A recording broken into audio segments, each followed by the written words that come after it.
ভগৱানৰ ওচৰত প্ৰাৰ্থনা কৰিছো আজমল আৰু আগবাঢ়ি যাওক এনেকৈ দহৰ কাৰণে কাম কৰি যাওক তার আশীর্বাদ থাকবো আমার জন্য সে সব সময় আরো উপরে উঠতে পারে যেন সব দশের আরো সাহায্য করতে পারে নিজেও ভালো থাকে যেন সবাই সুস্থ থাকে মোৰ মনত ভেদভাৱ নাই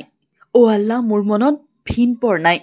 ও আল্লাহ হিন্দু মুছলমান একে আল্লাহৰ ফৰমান মোৰ মনত একেটি ভাৱ হয় প্ৰথমে এই দৃশ্যবোৰলৈ মন কৰক আপোনাৰ অন্তৰখন হিমিকি উঠিব সকলোৱে অতি দুখীয়া অসহায় লোক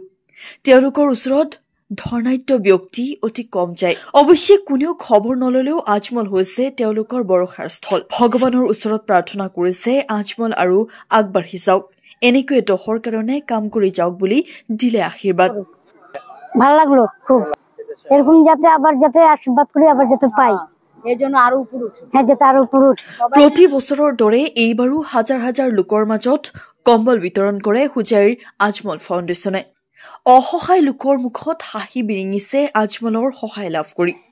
দৃশ্যটোলৈ মন কৰক কিমান যে সন্তুষ্টি লাভ কৰিছে অসহায় লোকসকলে হুজাই চহৰত থকা অতি দুখীয়া জাতীয় ধৰ্ম বৰ্ণৰ নিৰ্বিশেষে অসহায় লোকক সহায়ৰ হাত আগবঢ়ালে আজমল ফাউণ্ডেশ্যনে উল্লেখযোগ্য যে এই দুখীয়া অসহায় লোকে ঠাণ্ডাত বহু কষ্ট কৰি আছিল গৰম কাপোৰৰ অভাৱত খবৰ পোৱা মাত্ৰই মৌলানা বদৰুদ্দিন আজমল আৰু চিৰাজুদ্দিন আজমলে শতাধিক অসহায় লোকক কম্বলৰ ব্যৱস্থা কৰি দিয়ে আজমল ফাউণ্ডেশ্যনৰ মুখ্য ন্যায়ৰক্ষী তথা বিন্নাকান্দি সমষ্টিৰ বিধায়ক চিৰাজুদ্দিন আজমলে নিজে উপস্থিত থাকি কম্বলখিনি বিতৰণ কৰে আজমল ফাউণ্ডেশ্যনে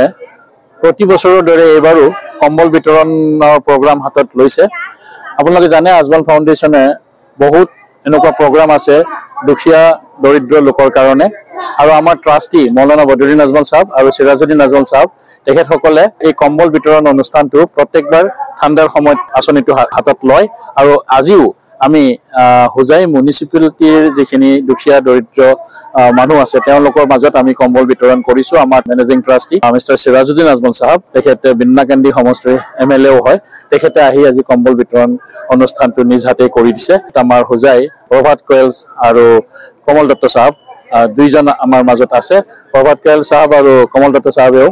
নিজ হাতেৰে কম্বলখিনি বিলাইছে এই অঞ্চলৰ প্ৰায় 300 লোক আমাৰ ইয়াতে সমাগত হৈছে সকলোৰে মাজত আমি কম্বলখিনি বিলাই দি পেলাই সুখী হৈছো আৰু এনেকুৱা প্ৰগ্ৰাম আমি অসমৰ বিভিন্ন জায়গাত লৈছো আৰু বিভিন্ন জায়গাত আমি কম্বলখিনি বিলাই দিছো প্ৰত্যেক বছৰে আমি কৰি আহিছো আৰু আগলৈও কৰি যাম সকলোৰে ওচৰত আশীৰ্বাদ আৰু দোৱা বিচাৰি